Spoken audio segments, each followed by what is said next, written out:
With control of all currency, we are finally in a position to make peace our only choice. Immediately, we will call on every nation to disarm, to put aside all their racial, social, political, and the deadliest of all, their religious differences. Today, we must accept this truth. There is no heaven or hell. There is just us. Here, now. Let us not look beyond ourselves. Let us look to ourselves.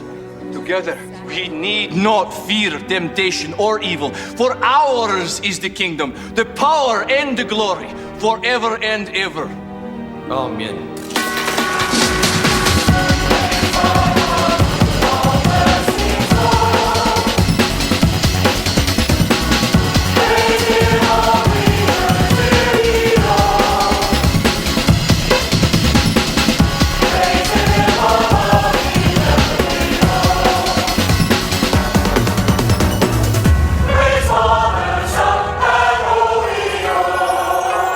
Welcome back to Boys Bible Study.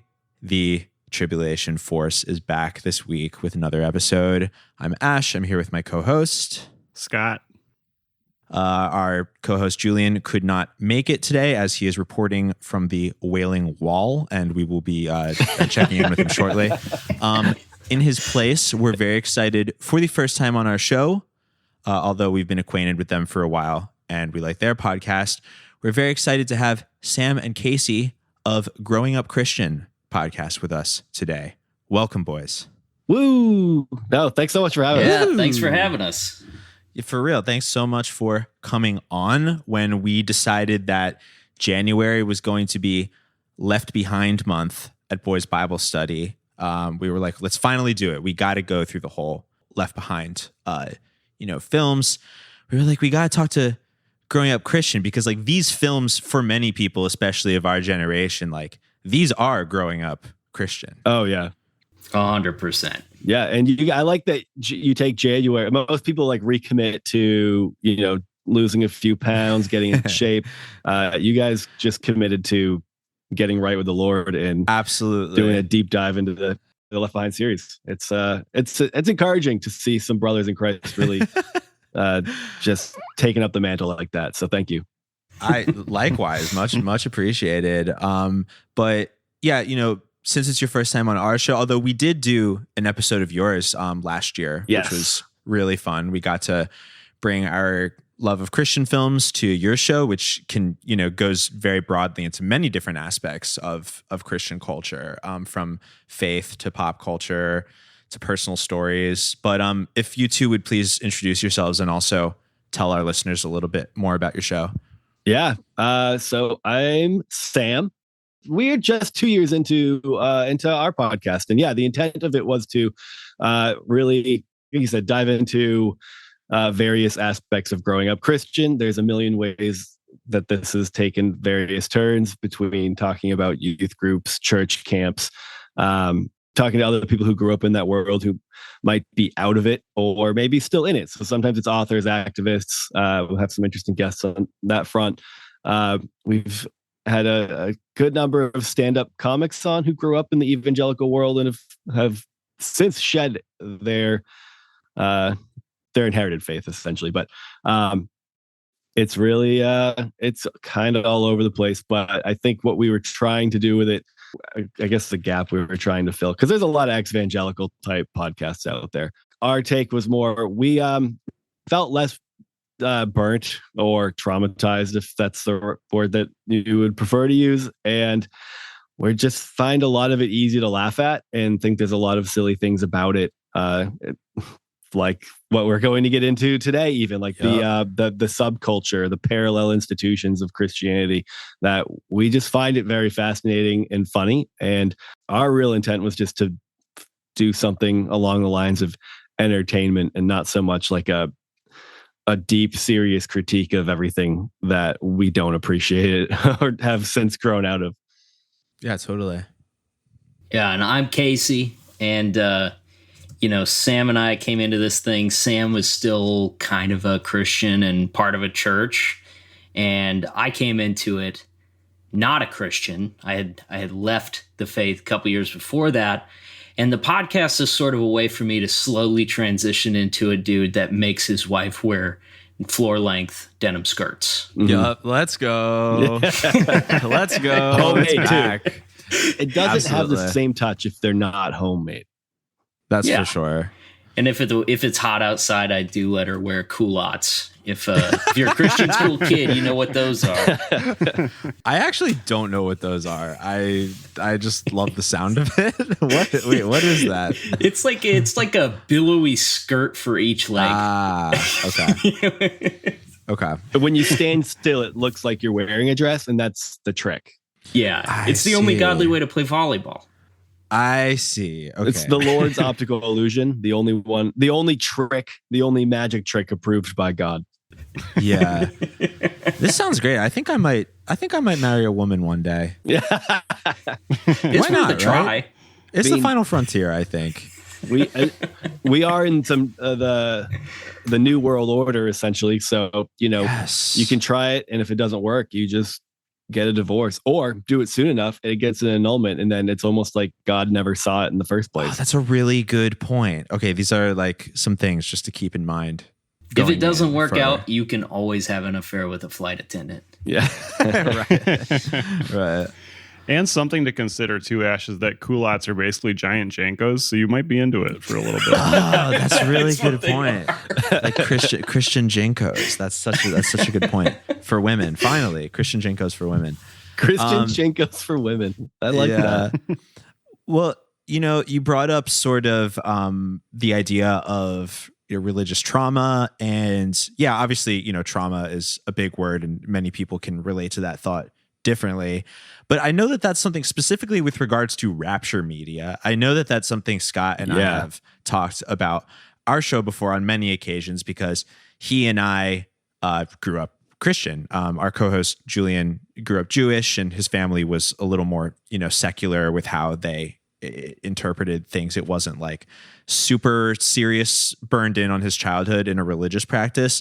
But for Scott and I, we've told you before on your show, but like both of our childhoods were quite serious about this. And like the story of the rapture is absolutely one of those things that many current Christians or ex-Christians or, deconstructing Christians or however you want to say it, the rapture is one of those things that everyone can agree on is like a pretty traumatic thing for a young person. Yeah. Like it's like one of the most potent stories if you're a young person engaging with Bible stories. And it's kind of like the quintessential like belief of evangelicalism. Like there's a lot of other things that like are part of the evangelical identity, but like even if your family wasn't super obsessed with the end times as a whole, like if you were probably part of a church that gave plenty of sermons about it, it came up a lot. Like it really is pretty definitive of evangelicalism in like what the 80s, especially 70s, 80s. I don't know. I've been out of it long enough where I'm not sure if they're still talking about it with the same fervor these days. But given the fact I think that we can Captain assume Sorbo is about to put out a Left Behind movie next year, I think, or this year. I guess it's this year. I guess in just a week. Really? It'll be out. In I a only little just less saw than that 2 when weeks. I looked up I was looking up Left Behind on IMDb just tonight, and that for some reason didn't pop up earlier in the week. But I guess the good Lord bumped it in the search, and I was like, "Holy crap! I cannot believe they're redoing that." Especially because they just did the one with Nick Cage. Like, come on, just give it some time. That was like 8 years ago now. Oh well, I think, anyways. Time's relative, so. Well, I do want to say more about rapture related religious trauma. However, I also want to remind our listeners that part of the reason we're doing this Left Behind countdown is that we at Boys Bible Study are very excited for the impending January 26th release of the new Left Behind film, which I'm actually blanking on the title of. It has something to do with Satan. The Rise of the Antichrist, right? Rise of the Antichrist. So this is the thing with the Left Behind series. There have been multiple takes on it by different production companies, and the new installment, if I'm not mistaken, Scott, will be it's a sequel to the the most recent Left Behind movie that's unrelated to the Nick Cage ones or to the Kirk Cameron ones. This is a different production company, right, Scott? Okay. Well, I'm actually not clear on that. No, I I'm not should have either. done some more research. But because there was also like a confusing. lower I think it budget is. Left Behind movie from 2016. Where you think it is a full reboot and not a follow-up to the Nick Cage it one? Seems I didn't do a dive into everyone involved in it, but that was the vibe I was getting. Now, did you guys? I listened to part of your first episode today, but did you thank you. guys read the Left Behind series? I actually No. did not growing up. I did not read no, any of neither them, of us did actually. somehow. So Yes. I was thinking about this earlier and talking about religious trauma and the the rapture. So I read all of them, Wow. but Oh. with an asterisk. When we talk to people, the things that usually come up as like, unifying factors, regardless of who we're talking to, is one, super paranoid about the rapture and about hell. And two, nobody was excited about heaven as described by anyone's youth pastor. Everybody has like this lingering fear of heaven because it sounds awful. And I was thinking about it. I'm like, I read all of these books until Jesus dropped an elbow off the top rope on Nicolae Zelensky or whatever his name is. And about the time that he comes back, that was where I stopped reading them. I didn't finish them. Yes. Oh, wow. Interesting. Yeah, no, I had the same experience growing up where I was like a little uncertain of worshiping God in perpetuity as my concept of heaven. And then at some point I had like a very impactful dream in my memory when I was like 14 or 15 or something, where I died and went to heaven, and heaven was kind of this like weird overcast desert with like puddles around. Like, do you remember there's like in Lord of the Rings when they're like traveling with Gollum at some point, and it's kind of like this like bleak and dark, but still like enough light, and it's just like gross puddles around. Yeah. It Corpse was swamp. it was like that, but like a desert. And then Aslan was God. And he was like, he was being very genuine and nice, and was like, "What do you think? This is my paradise." And I was like, "Oh." And I'm like, in my head, I was like, I'll probably get used to it. He probably knows best. And I woke up. I was hoping for more trees and, landmarks. Yeah, anything I like doing, anything like that. Yes. The Left Behind Rise of the Antichrist is a reboot produced by Pinnacle Peak Pictures. So it is different than Pinnacle the previous. Peak Pictures. We love. Yeah, the alliteration is solid. And it's I guess it's another book written by LaHaye. It's based on Nicolae, Rise of the Antichrist, and it's planned to lead into a series of 7 films adapting the rest of the books. 7 films? He just Sorry, is it go like on. 7 Nicolae books? God, Tim LaHaye really couldn't just put the pen down. He just needs to quit, dude. Oh. Build another gym at Liberty. Yeah. Casey, I remember a friend telling me at the time, and me still never reading them, but saying that they were like real page turners, all the Left Behind books. Did you feel that way? Oh, at the time I did. Yeah. And you guys mentioned Frank Peretti in the episode, and I really liked Frank Peretti too. So Yeah, I he's think there was awesome. like an element of, in order for a ghost story to be good, you kind of have to be able to entertain the idea that ghosts are real, right?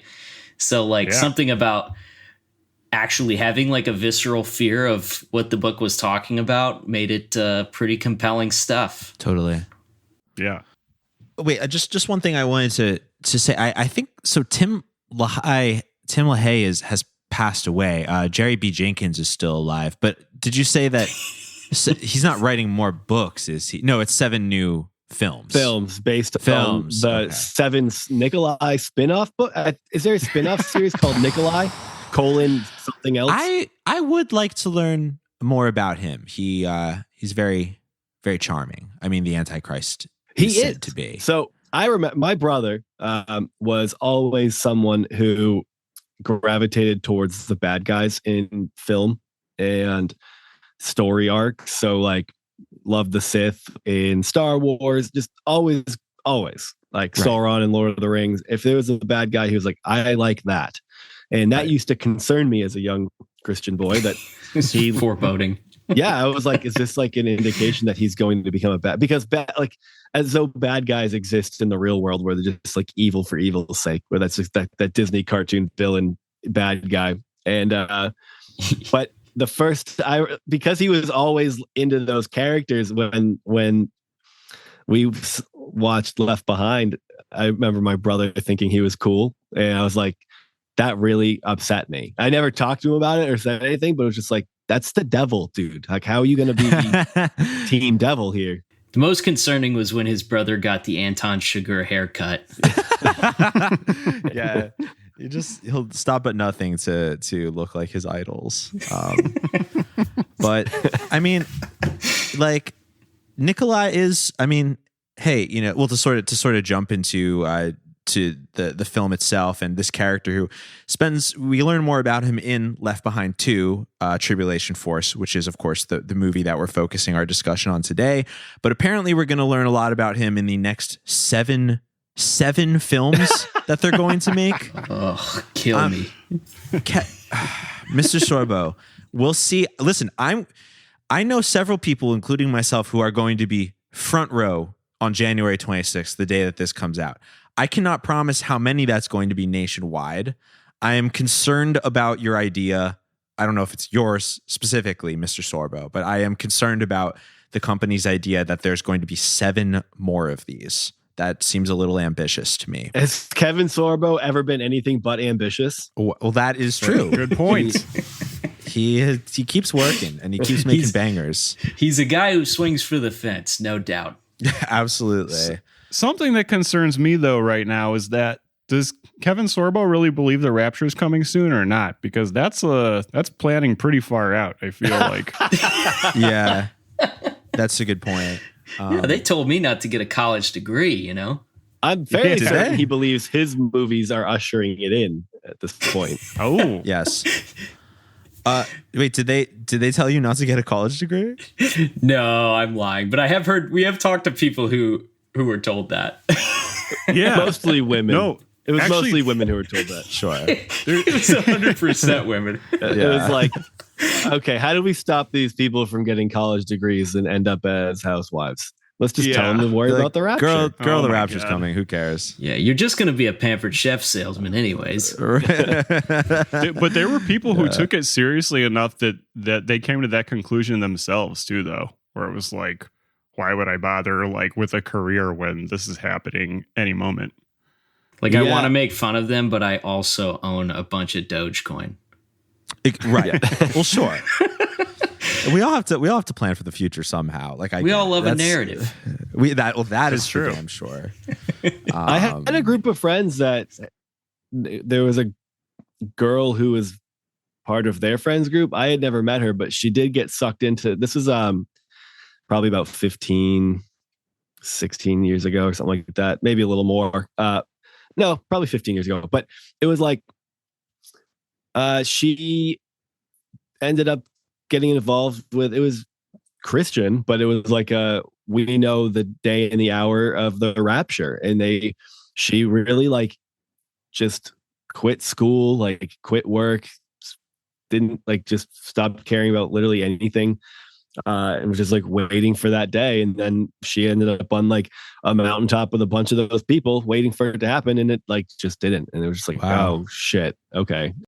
It was weird to, even though I wasn't the one who knew that person, to just like know the people who were really actually worried about their friend who was getting sucked up into that narrative. It was like, so there was like, there's a line in the sand for evangelicals and the people who subscribe to this idea of the rapture, where it's like, you act like it's really important, but like, you're not that person. And even you know that person is kind of off the hinges a little bit, and then they'll default to like, well, nobody knows the day or the hour, and it's like, yeah, but you're still putting a lot of stock in the fact that it's not as imminent as you act like it is. Well, right. You know, in the several pieces of media over our time reviewing these things as we've done the show, we've learned a lot about how different people interpret exactly that point that you're bringing up, like sort of knowing but not knowing.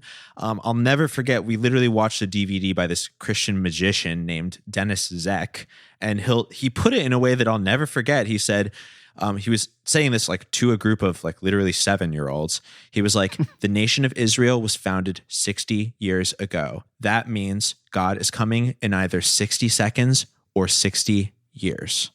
So there is according, if you look at some of these Bible prophecies, many of which have to do with the foundation of the nation of Israel. Right. There are things you can ballpark, and I feel like 60 years, this was probably in the 2000s he made that DVD. So it, maybe it's more like 50 or 40 now. 40 years is nice because, that's a good amount of like plausible deniability. Like it's still soon, but the boomers who who have been the ones who love this idea and conversation topic the most are the ones that are like, yeah. You want a degree of flexibility in your nonsense. Yes. They're like, retirement still makes sense. I'll be dead. Like, I mean, I gotta do me, I guess. But, yeah. And honestly, I think this is when I really respect the boomer generation who buys into this, because it's just one more thing that they can add to their tool belt of horrible things to say to millennials whose entire futures are fucked because of their decision-making ability. Sure. Yeah. So, they get to have maybe the rapture and a real retirement. Yeah. That's best of both worlds, baby. That's really, that's the winner right there. Like, I mean, watching these movies has made me excited for the rapture. I would not mind seeing it happen at this point. And that's also something we talked about a lot on the last episode, which is just like the idea of, do we want the rapture to happen or not? When I was a kid, I was very scared of the rapture happening. I did not want it to happen. Obviously, I was a kid. But, a lot of what we learn from watching these movies, Left Behind especially, is that there are some things that our characters do to enhance the rapture happening. And there's some things that they seem upset that are going to happen. For instance, Nicolae, they know that he has to rise because that's what the Bible says. But they also don't want that to happen. There's a line in the movie where the pastor character, whose name I forget at the moment, but he says, we can't stop him, but we have to fight him with everything we can. How do we stop him? We can't stop him. We can't change the events of the Bible. The Antichrist will rule. What we have to do is fight him, all of us, together. Form our own Tribulation Force and spread God's word. Why do I get the feeling that Nicolae's not going to like that idea? The Bible makes it clear.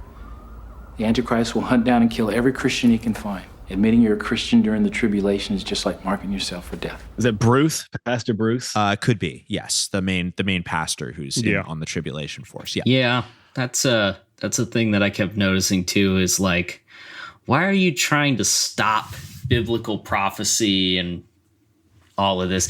And I always like the, any of the landmark, like, game changer things that they try to do are basically just like, hey, we're going to read a Bible verse on TV that people have heard 1,000 times. Yes.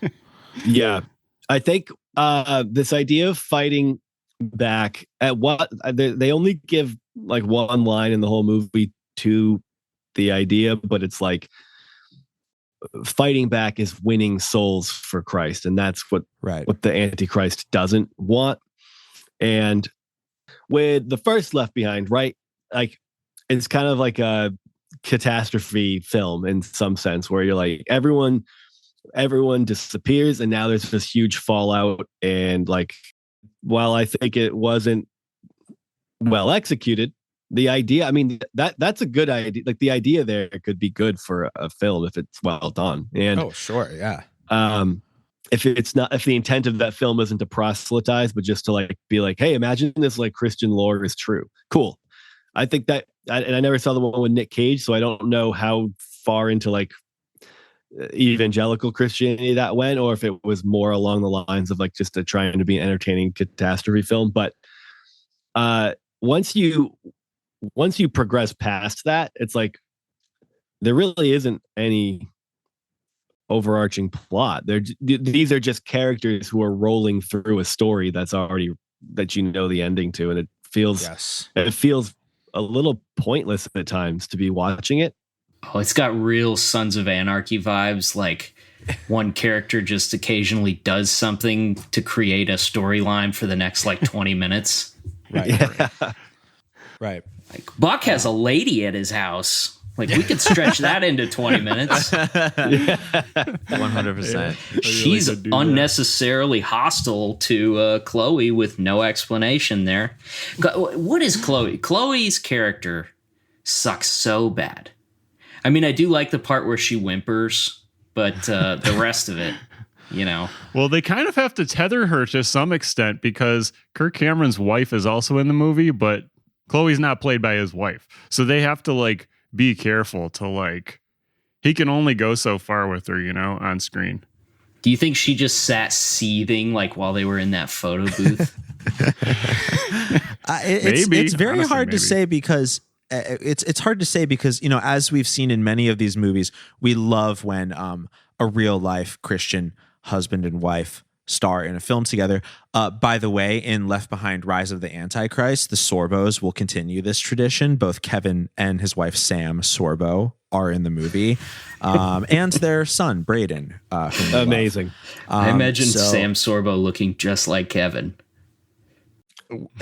Sam, yeah, absolutely. It's over the years they've sort of blended together. You know how this goes. The longer you spend together, the more.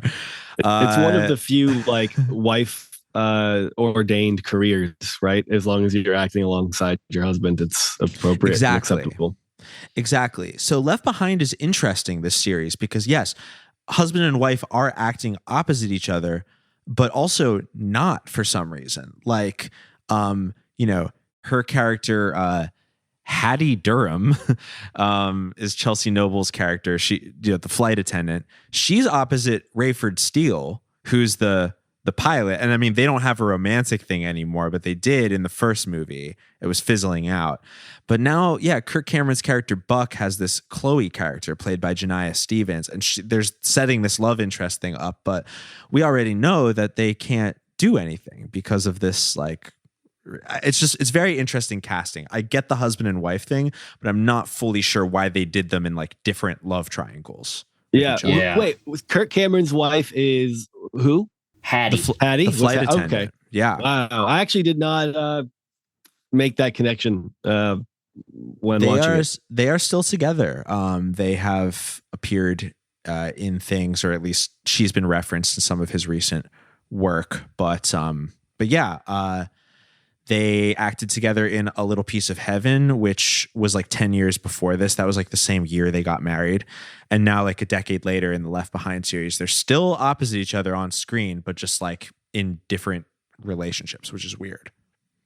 It's so interesting. I think so. One of the things that really stuck out to me was the kind of the opening scenes of this movie is, if you're familiar with rapture theology and implications, like a lot of the conversations you would have had around that as a kid were like the concern over globalization and a new world order and a one world order and a one world currency, mark of the beast. And I don't know that the mark of the beast comes into play in this film, but the conversations at the beginning, kind of in the first like 15, 20 minutes about consolidating power at the UN, like was so interesting to me because as just someone now who pays attention to politics slightly and the world happenings, and it's like we kind of see, we've seen a lot in our lifetime, I think, how essentially useless the UN can be. Like they don't have a lot of power. Right. Yeah. 100%. So when this movie starts out, it's like everyone at the UN voting to just have one currency for the entire globe, and everyone's like, here. And then the money's gone bad. And then literally the next talking point is like Nicolae goes, they offer Nicolae this job of world leader. And then they talk about having one currency. And then he goes, now with control of all currency, we can make peace. And it's like, this is this doesn't make any sense. Like you have to, Right. This is something you have to have understood and bought into concepts for in order to have that make any sense to you. If you're not familiar with globalization and a currency, like, because why would it allow you to establish peace, like to just have one currency? There's no explanation for why that allows him to do anything. And we know, based on the calamity in the world and how currencies work, on that their currency's only as strong as an economy, right? So to just have one as though there's a world economy, it's not even possible. Well, but like, look at this on a micro scale. You know, I mean, who does this already? Dave and Buster's. Dave and Buster's play card. You can trade any currency, you get the card, and nobody is upset at Dave and Buster's. So I think the concept is actually sound, bro. And being that you guys haven't read the book, I mean, spoiler alert, the mark of the beast is he forces everybody to get an mRNA vaccine.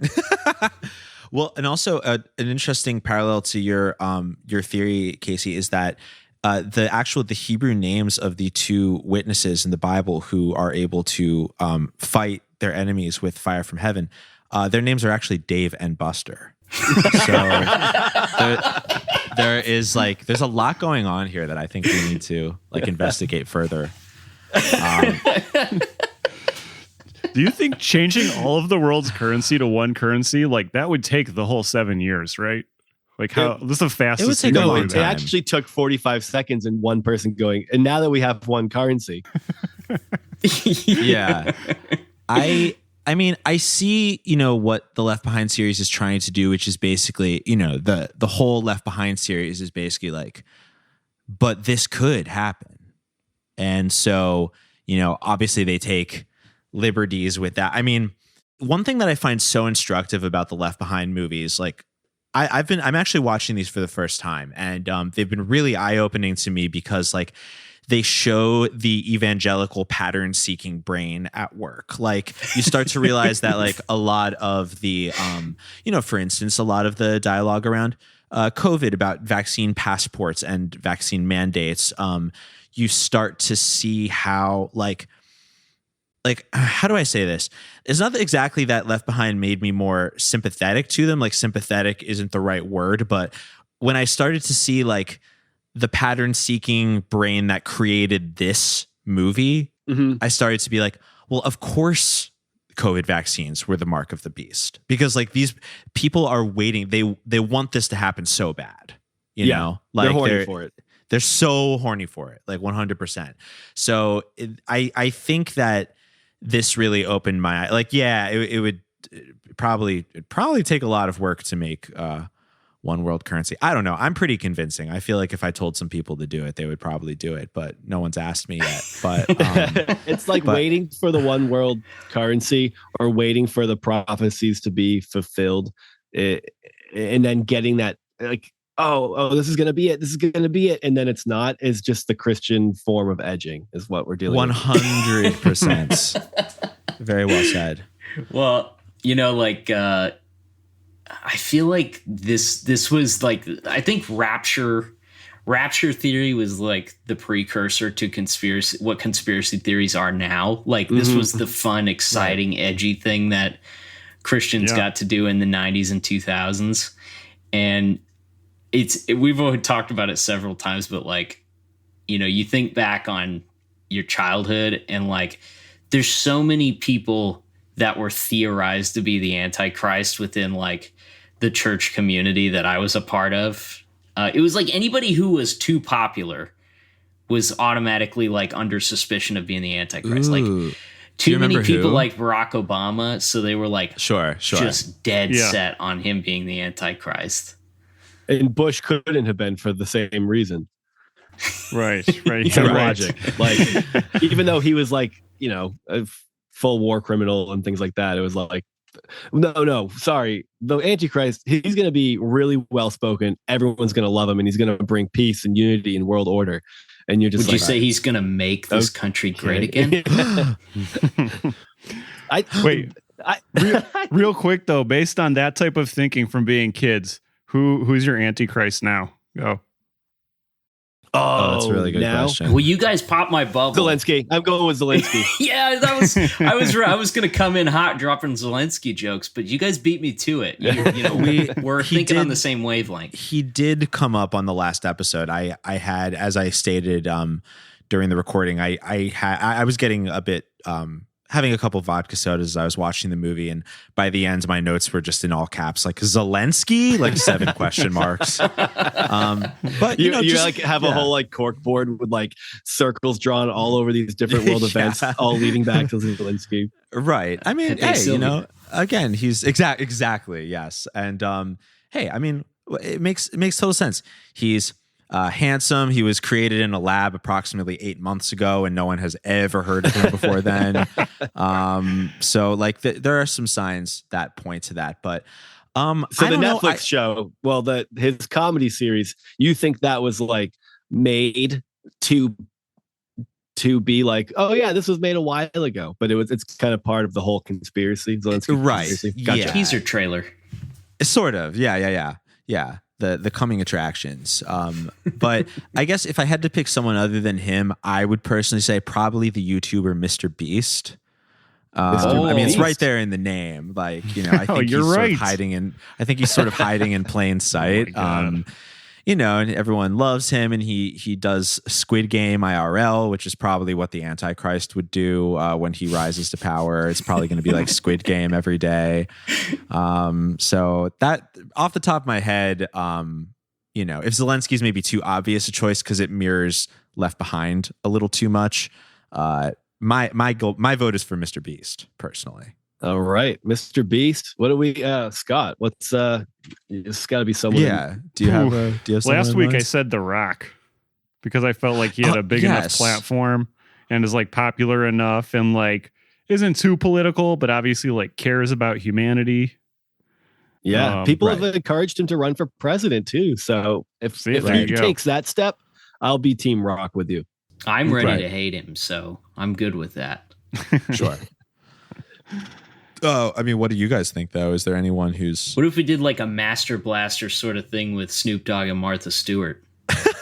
They would be president and vice president together, and they would be the co-antichrists. Yeah. They basically do like a sack race, you know? Yeah, a 3-legged race to be antichrist. It doesn't have to be regional one person. Yeah. It doesn't have to be one person. It could be like a thing too, or like I've heard people say like America is the Antichrist. It could be 3 small people in a trench coat operating together. Yeah, like cartoon raccoons. Yeah. Okay, I've just done a very important Google search. The search is how many members of BTS. I've discovered that the answer to that is 7, and I'm wondering if that might correspond to the 7 years of peace as prophesied after the rise of the Antichrist. Because think about it, they're going to enter their mandatory military service soon, as is natural for a lot of these K-pop men, and some of them are at least. And of course, they will, you know, merging their superstardom with some military intrigue will be a great recipe for entering the political arena. So I am very curious about Korean boy band BTS. I think they will be ones to watch in the Great Tribulation. Yeah, I'll be keeping an eye open for them. They're gorgeous. Yeah. Boner donors. Yeah, 100%. They are gorgeous, and yeah. I mean, everyone would love them. They're, you know, if their fans hear me say this, then the podcast is done for, and that's a risk I'm taking to speak truth to power. But that just goes to show their influence already. Yeah, I think, and then you gotta think. I mean, it says continuously throughout the film that they're like, when they're talking about how the Antichrist is going to rule everything, they're like, no, he's not doing this he's going to do this through peace and diplomacy. Exactly. Which are 2 obviously horrible qualities to have. I think that's what's bizarre is like the Antichrist is, they paint him to obviously be awful. Like he's the self-serving, he wants to, without rushing this, but you know, he gets upset when he's not deemed the Messiah, and right. But also, like, all the words they use to describe how he's going to accomplish his goals is like, those are all good things. Exactly. And I think that's one of the things that gets strange, again, growing up in the evangelical world, where you're like, I remember having those questions as a kid. You're like, yeah, but world, like peace, diplomacy, like everyone's going to like him. He's going to unify the world. And you go, why are these bad things? And it's like, well, because the devil's using these tools to do it. And it never felt overly satisfying to get an answer, but I think that's what like aids to like that complex you get, where you're just very distrusting of everything and anyone who's not Christian, because even if you're doing the right thing, like you're still, doomed to hell, or your motives are wrong, or like you just naturally suspicious of people who aren't in your camp, when even good deeds are painted as potentially damning.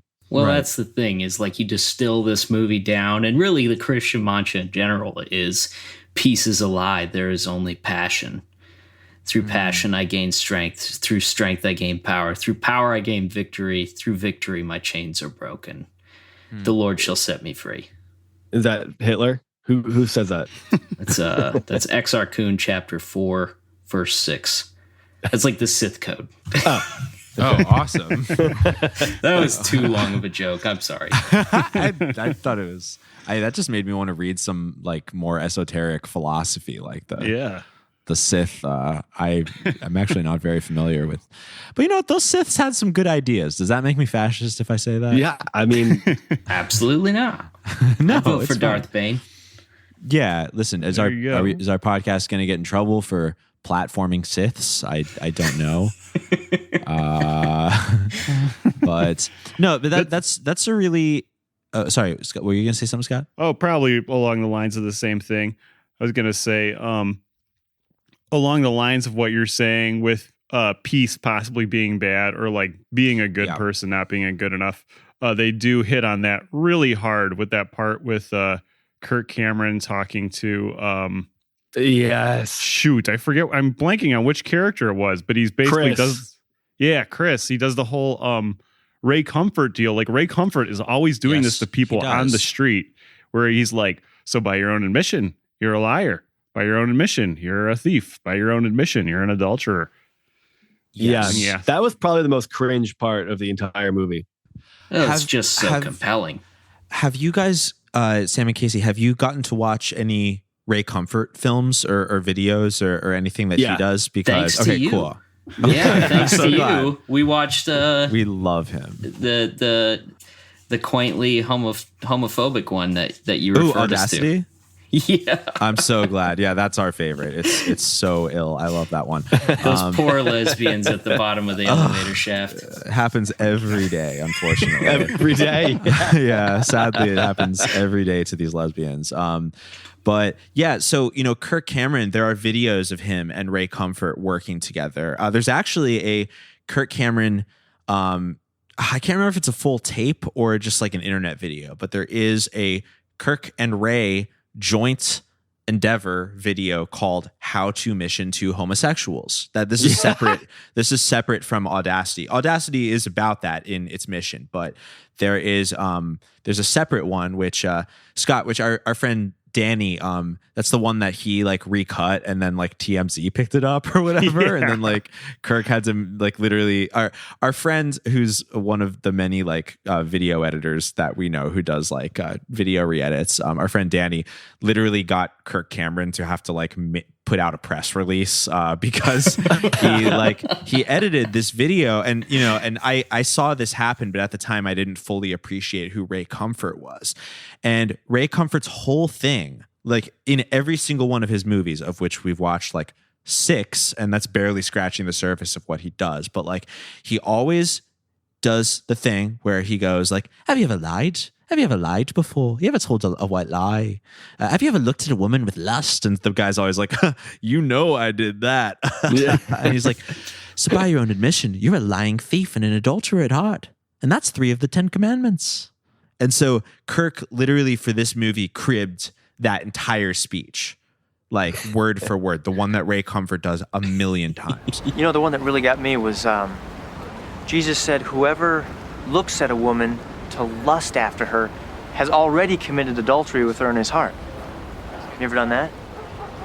Yeah, guilty. So, Chris, by your own admission, you're a lying thief and an adulterer at heart. And that's only 3 of the 10 commandments. So if God judges you by those standards, do you honestly think you're going to be innocent or guilty? I guess I'd be guilty. So I don't know if he got that from Ray or if Ray got that from somewhere, but when Kirk did that in this movie, I was like soy facing, pointing at the screen to absolutely no one who was watching this with me. I was like, whoa, he said the line. You said the line. I was like doing a standing ovation, looking around me, realizing I'm by myself. Yeah, exactly. Was it Way of the Master that the book that Kirk Cameron and Ray Comfort did together, or like a video series? Familiar. I think it might have been familiar. like but because I remember seeing these videos as a kid. It's like the How to Witness. It's like, we'll buy the whole buy your own admission thing. By your admission, you liar. I definitely remember trying that on somebody and it going poorly. Like, because you realize when you talk to real people who aren't following a script, or you're not just like man on the streeting it, waiting for everyone to just like the 1 out of 10,000 where that just breaks down, cries, and accepts Jesus. You're like, right. Oh, this is a terrible tactic. Because at the end of the day, they're still like, yeah, but I just literally don't buy your premise. So go fuck yourself. Right. It needs weight behind it, but you only have that if you're already Christian. So it just makes it strange. Yeah, or like you have enough like adjacent Christian guilt like this guy Chris does, because apparently it was so effective. Kirk Cameron's message was so effective that the guy almost blew his brains out 24 hours later. Yes. Right.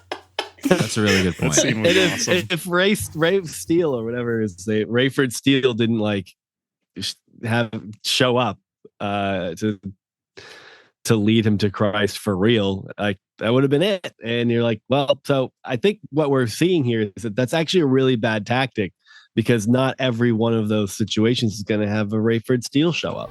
That's not what God wants. God is dead. You heard, Nicolae. There's no heaven, no hell. There's only us. He wants you to think that there is no reason to go on, and he wants you to kill yourself right here, right now. That's what he wants. Why? Because you have a purpose. Because God created you and me. Everybody. Chris, you can pull that trigger. I can't stop you, but if you do, you are never going to see your wife again. Is that what you want? Yeah, well, you need to do it in pairs. Like, you need to have the more like wiry, like intellectual, like Kirk Cameron type, sort of blow your mind, like give you a psychedelic experience by, pointing out to you that you're a thief.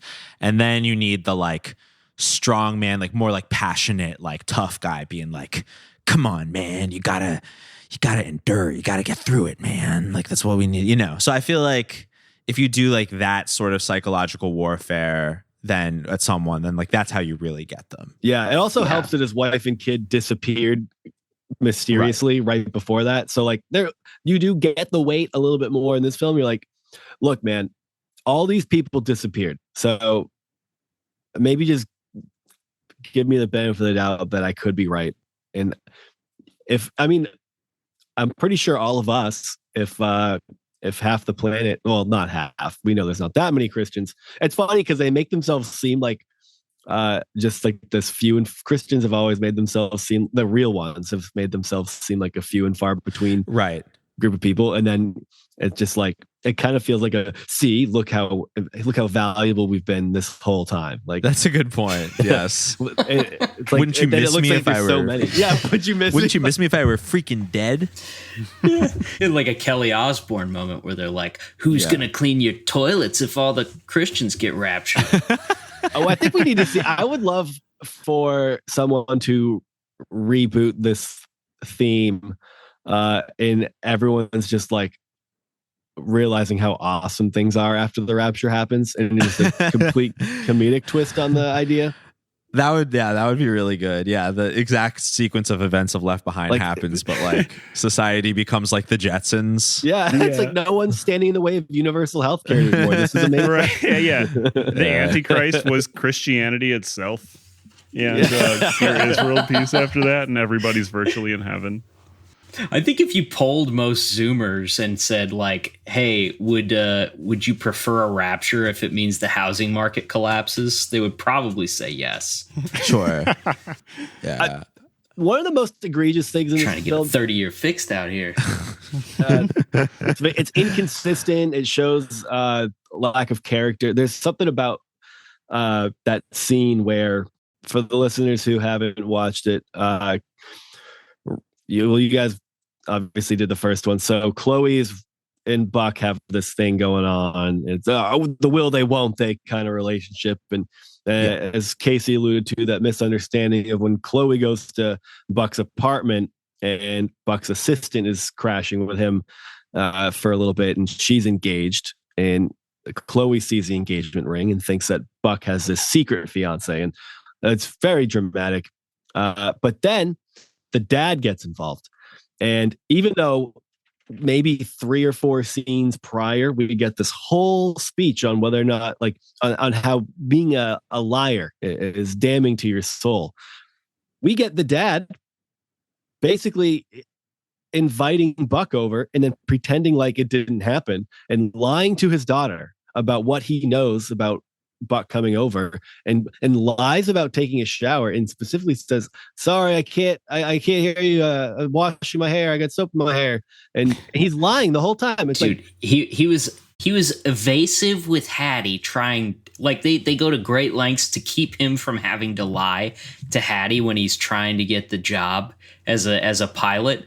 But yeah, then he just kind of lies to his daughter, but like, it's okay because they're like a sweet goofy couple, which, God, this love story is so forced. it's sad. Honestly, I just thought Ray was better than that. I thought he'd come around. So when he just kind of lies all willy-nilly in order to move towards an outcome that he thinks should happen, that's kind of taking away from his daughter's free will and agency as the individual. And I don't know. That was one of the hardest parts for me, morally speaking. It just didn't sit right with me. Yeah, it's very Christian values.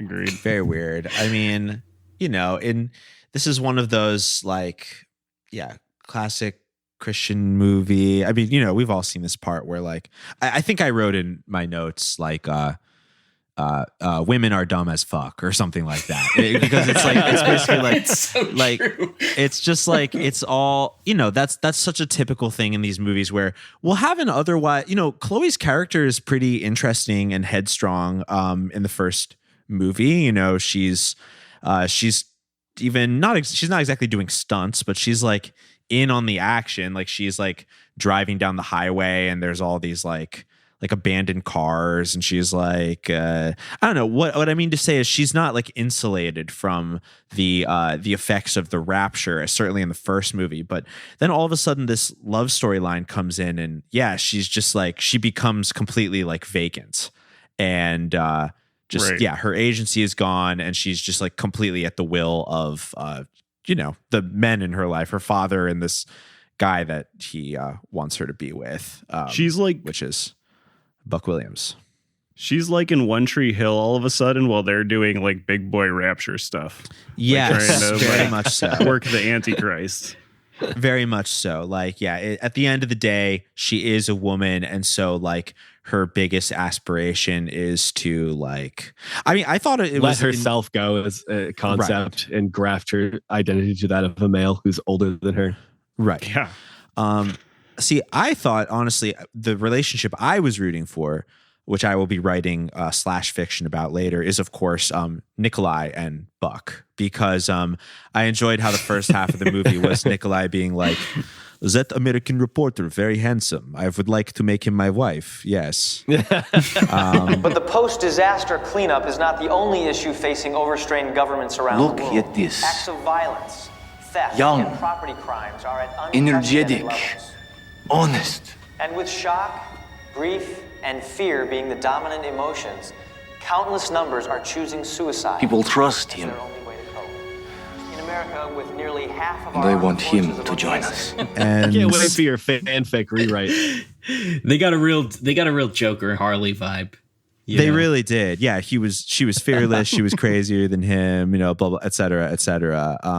I liked to see that. I thought that maybe was setting the stage for a very interesting romance, the Christian and the Antichrist. I mean, it doesn't get more star-crossed than that, but we were sort of forced instead to slog through this very forced, thing where she thinks he's engaged because there's a woman at his house, so they must be engaged. What I also thought was very It's funny. also wholesome as fuck because really her assumption should be he's fucking an engaged woman. Exactly.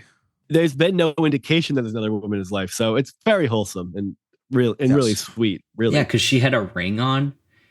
Yeah, and Right. like the worldly lady has to be like mean, unnecessarily, like hostile to the Christians in the movie. Does Buck Williams live here? No. No, he doesn't. Look, what do you want? You want an autograph or something? Is that what you want? Listen, Chicky, let me give you some advice, okay?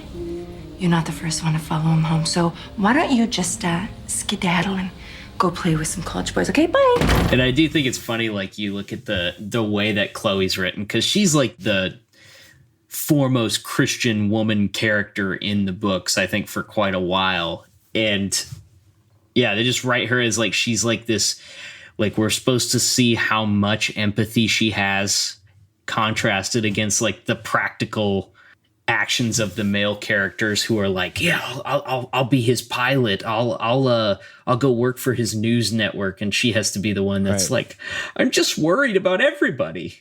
Right. You know? Totally. Totally. Yeah, she has the womanly, like all-consuming, sympathy for everyone in the world, and that's sort of the function she serves. Actually, speaking of Kirk's assistant, who I believe is named Ivy, one thing I was quite disappointed about, having just watched the first movie, is that in the first movie she's wearing like a bindi and has like henna tattoos, and I was quite upset to see her not having that in this movie. I really wanted to see her character sort of confront this like false new age, Indian mysticism stuff that she's into. And They literally just should have written New Age across her forehead. Yes. In the first movie. Like, Very. what is between her eyes? It's like, oh, it's like the True Detective pedophile swirl. yeah, absolutely. Yeah, she's in Carcosa, and that's okay because she can make her own decisions. She's a strong woman, and she can go to Carcosa if she wants to. But it was also, it was weird because it was like she was doing henna and was wearing a bindi. I don't generally see a henna design worn in the center of the forehead. Not that I know much about this symbolism, so I could be wrong, but usually when you see a bindi, it's just like, a dot or a solid shape, but she literally had like a drawing in the middle of her forehead. Was it a rune? Yeah. It looked like a rune. They never address it. I don't know about the books, but in Left Behind 1, we meet her and you see her look like this, and she's working with Buck Williams, and we just are sort of like, that's who she is. I'm assuming we're going to learn about this later because it's fucking weird, but we just never do. And so in movie 2, I was like, please, for the love of God, let's get a new age conversion plot with her. Let's get some Doreen Virtue type shit going on with her. And we never get it. And I was quite disappointed. Yeah, it was a clumsy way to communicate that message. Like if it was me, I would have just only shot her in front of like a bead curtain, maybe given her a pair of those Christina Aguilera lace up jeans, and then, have smoking incense sticks like stuffed in her bun. 100%. No, that is what this character needed. I was they did dress her insane, mind you. She was wearing like a white studded belt and like lime green leggings and shit. Like she looked like, like low rent Avril Lavigne kind of vibes, but the henna was gone. There was no, I love the Christina Aguilera jeans. Would have been like perfect for her, but they did not do it. I was quite disappointed. It's like the same level of execution as like NCSI or something that had the goth girl. It was in pigtails at all times. Absolutely. Yeah. Yes. NCIS, one of the greatest television characters, is just the hot goth woman. Yeah, LaHaye wrote her too. Yeah, absolutely. Yeah. NCIS. Yeah, the C stands for Christian. I don't know what the rest of it stands for. What did everyone think of the witnesses themselves? Because I thought these characters were pretty damn cool. There were a big section of the movie involves Buck trying to get access to the Wailing Wall, and him having to queer bait Nicolae Carpathia so that he will give him access to the Wailing Wall, which they sort of sneak their way in through supernatural means. They encounter these two men who are the witnesses, and I have this Wikipedia tab open, but they are referenced in Revelation 11. They're two prophets who they are able to defend themselves using fire from heaven.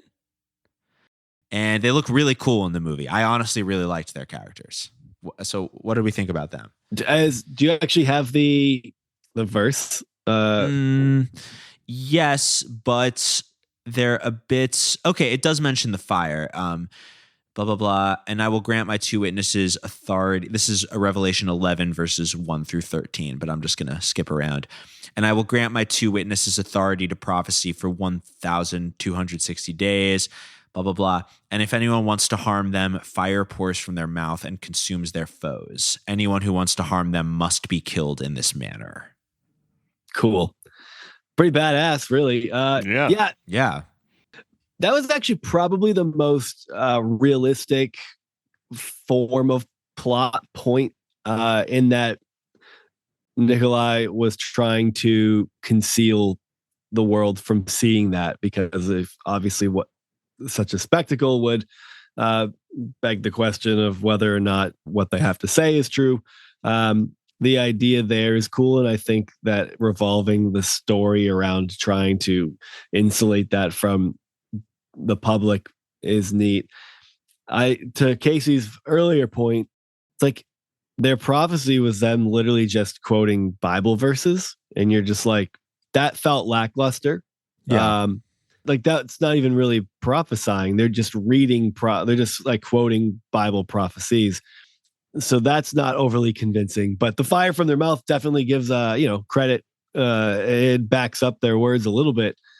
But I thought the movie really revolved around that, and then also obviously culminating with Ben Judah. Is that Ben Judah, the president of religion? Yes. Yeah. Yes. Yeah.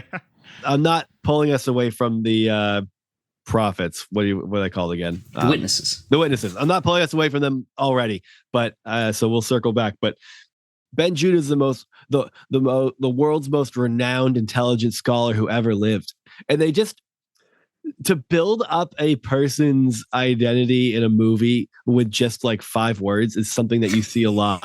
Like that, the shortcuts that like B films like this take often, instead of like really giving you any real reason to suspect. Everything's on the nose all the time.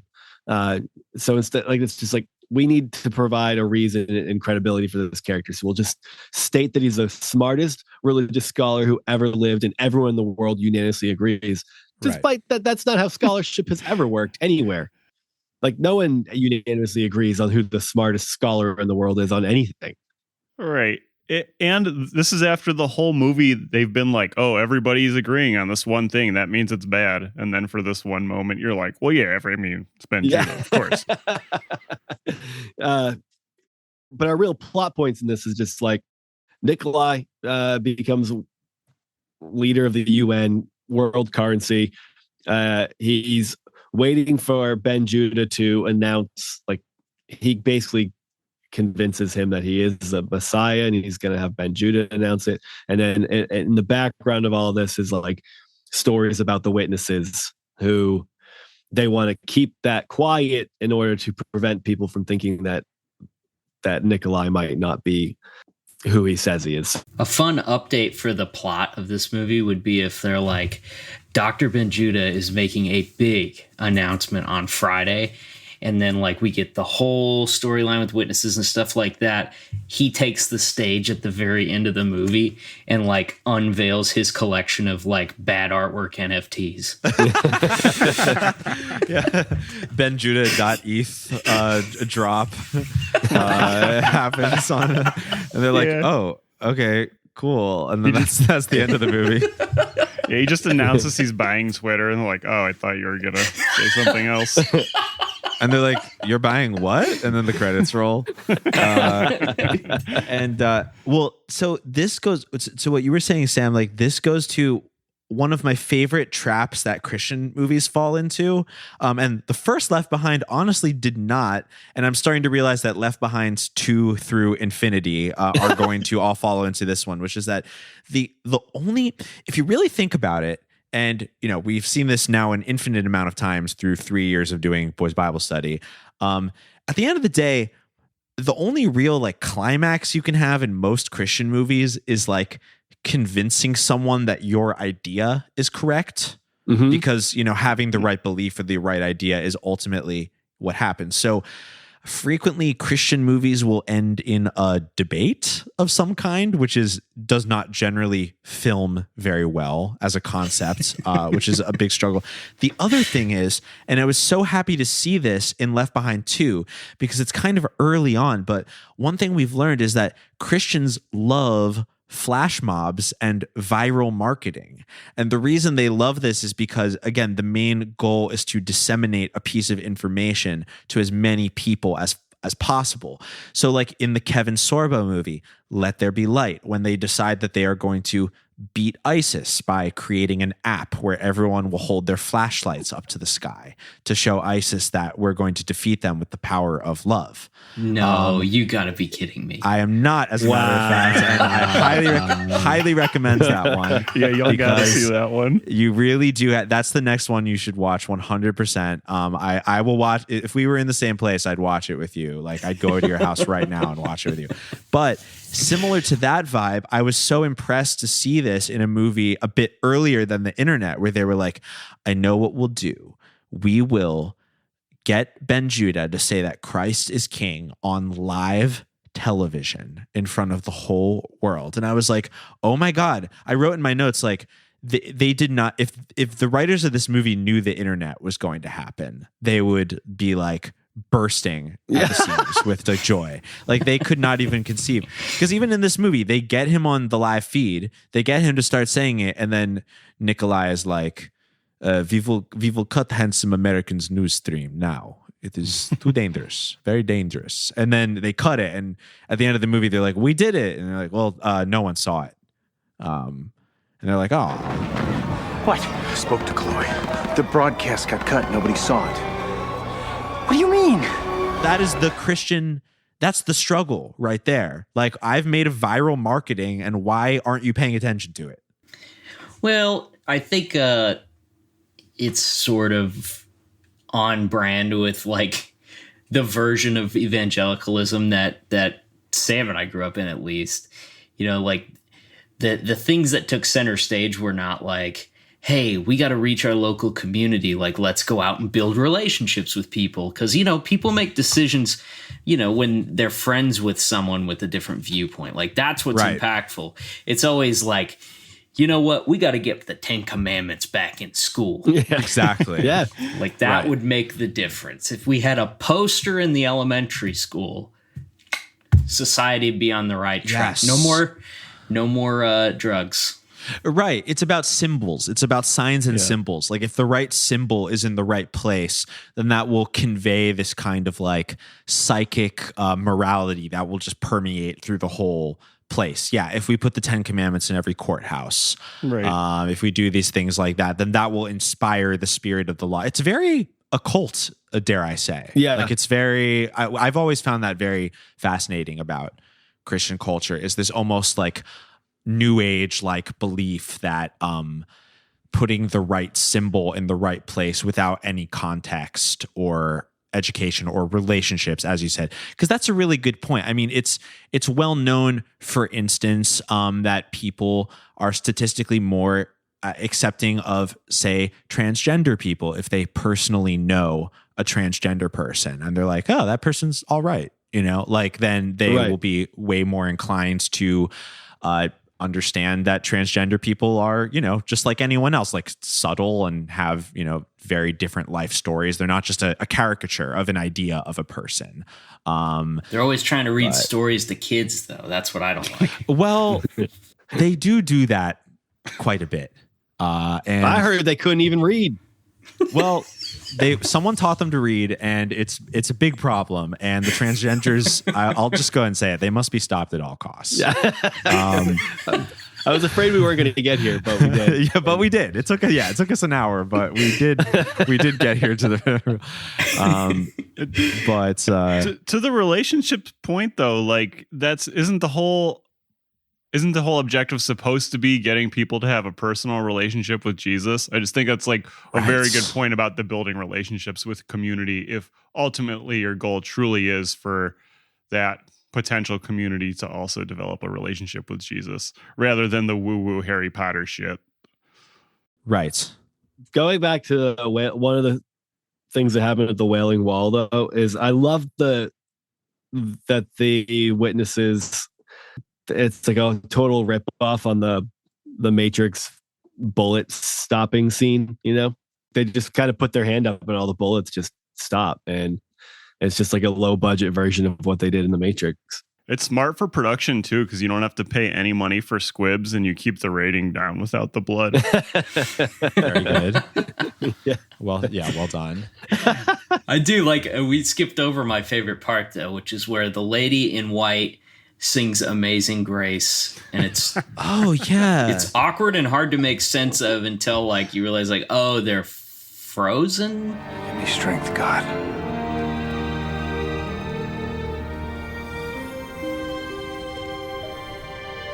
May you walk in the faith of the Lord. Amazing grace,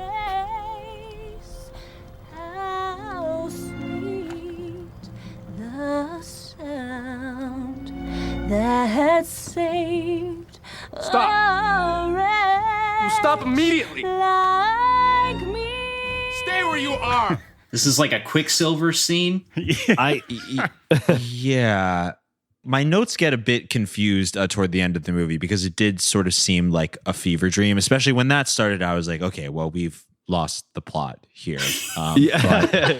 Well, it's also like, it turns out to be like major John Chow shit too. Like Buck goes to the Wailing Wall and is like, everyone's like, dude, you're absolutely insane. This is a terrible idea.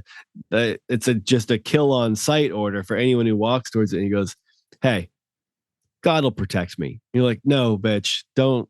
Right. Like, and we know that doesn't, I don't know. Do you guys know who John Chow is? Is that name? He was the one that like, the missionary in the Sentinel Islands.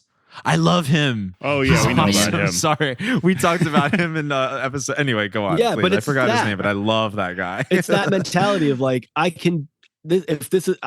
believe sincerely enough that this is what God wants me to do. So if I do it, God will obviously keep me safe.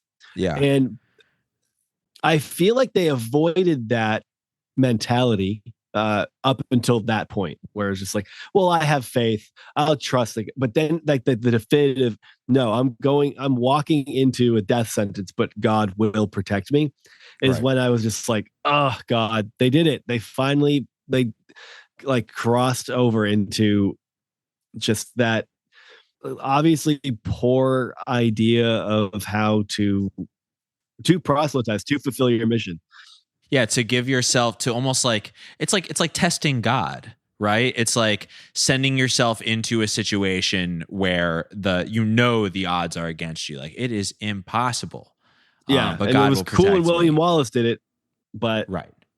It's also just frustrating when you're like when it's a movie and they're like the conclusion's written in. You're like, no, that's a risky, bad idea to allow to allow that into people's thinking is like, yes, that's true. God will protect you if you do crazy shit. Because by that logic, it's like, then why calculate any of your maneuvers? Like, they've been calculated up to that point. They're trying to like strategize and figure out what to do, but it's like, no, just fucking go in guns blazing, and God will protect you. So like, they don't apply that logic consistently.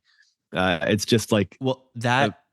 Oh, sorry. No, go ahead. But it was just that is, I'm finding that is a constant theme with the Left Behind series. Like, when are we acting to, we know what's written, so we're going to act to move it forward, or we should just sit back and trust what's going to happen. There is never, it always pushes and pulls what's convenient with, depending on the situation at hand. And, I found myself thinking that quite a bit, especially in the first movie and this one too. When is it our job to be like, okay, God, we know what you're doing, so we'll give you the assist here. Versus just being like, yeah, well, the Antichrist is here, and not much we can do about that. It's all masturbation at that point. It's just everyone. Yeah, they can leave parts of the plot.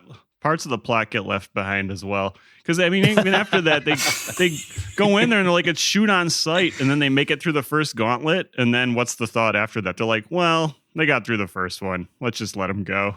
Dude, the part that April and I were cracking up at is like, before they end up going to the Wailing Wall and stuff like that, Nicolae and whoever else is his henchman, John Bolton, whatever, they're talking about like these two witnesses at the wall, and he's like, well, we can have them arrested right away. And he's like, I don't want to arrest them because this isn't a dictatorship. I want to show people the truth or whatever. But then like he sets up guards that are shooting people on site, like shooting unarmed dudes and women, on site for just trying to like get too close to the barrier. Or who break into a van at the beginning of the movie. We skipped over that part. Yes. Right. Yeah, that was very interesting. They're breaking into the worst looking van in the world to obviously like steal valuables, I have written in my notes, Antifa are breaking into indie rock tour vans with crowbars. Yeah, they're breaking into the everything is terrible van again, which is absolutely what would happen once the apocalypse happens. That's very true. Yeah, trying to pull the head unit out of the dash. And Buck is so nonchalant about it. Like they literally hit the windows with these teens like hit the windows of a van with a hammer, and these guys in full SWAT gear come out and gun every single one of them down. Well, Buck is like riding through on his moped, and he's like, "Hey, you didn't have to shoot him, man." And you're like, "Yeah, where's Mr. Journalist with his snappy camera when they're gunning down children in the streets for like breaking a window?" He's like, "They're just kids." Truly, a Tribulation Force is growing in Left Behind too. The Tribulation Force being, of course, the like four random Christians who are just sort of praying for people, doing flash mobs, doing viral marketing on behalf of Christ. Christ is coming pretty soon. Very soon. 60 seconds or 60 years. You heard 60 it here. seconds or 60 years, according to our favorite Christian magician, Dennis Zek. But it's clear from the Left Behind series that, this rapture theology like still has a strong pop cultural place. And, as world events continue to become more and more insane, which is true, and I think is probably one of the best arguments for the rapture happening soon. Like literally, we will find more and more things to defend ideas about the rapture. There's more to come. I have not seen Left Behind 3. We're going to do it for the first time next week at a bonus episode. We will also see what other Left Behind related media that we can fit in. We're definitely going to go see Rise of the Antichrist in theaters. It's playing nationwide January 26th through 29th. Oh, wow. Nationwide? It's on your side. Right. That's like Dragon Ball Z movie level. It's a bit of the American Dragon Ball Z. Left Behind is perhaps American Dragon Ball Z, if you really think about it. Don't think about it. Just if you think about it, Christ but don't is think coming about back, it. just like Frieza. Yeah. Yeah. So, I'm sure all four of us will be seated in theaters for that. But for today, what is the official Boys Bible Study / Growing Up Christian rating of Left Behind 2? Yeah, I would give it 10 out of 10 edgings. Ooh. A 10 out of 10 Christian edgings? Christian edgings. That makes me tired just thinking about it. You'll never survive the Great Tribulation with that attitude, son. You better get ready to edge until yeah, you better get ready to edge until Judgment Day. 5 out of 5 burning cadavers for me. Ooh, wow, a perfect score right there. Yeah, and specifically the people who were burned to death at the Wailing Wall. Was that right? Yeah, people who could have been saved but decided to shoot at the immortal angel people. Yeah, right. Bad move. Yeah, I wouldn't have done that myself. I was really moved by being so enthusiastic about converting to Christianity that within a week you're declaring yourself part of the Tribulation Force and working the Antichrist. That was extremely moving to me, and I have to give this movie 2 out of 2 witnesses. Another perfect score. Oof. 2 out of 2 witnesses. Yeah, as for me, like I am definitely enjoying my first foray into the original Left Behind film series. I've learned that the rapture is really fun and I want it to happen as soon as possible. So I will do everything to facilitate it. I'm going to have to give Left Behind 2 Tribulation Force. Oh God, what am I going to give it? 7 out of 7 Years of Peace. Hey. I will follow Nicolae Carpathia into hell.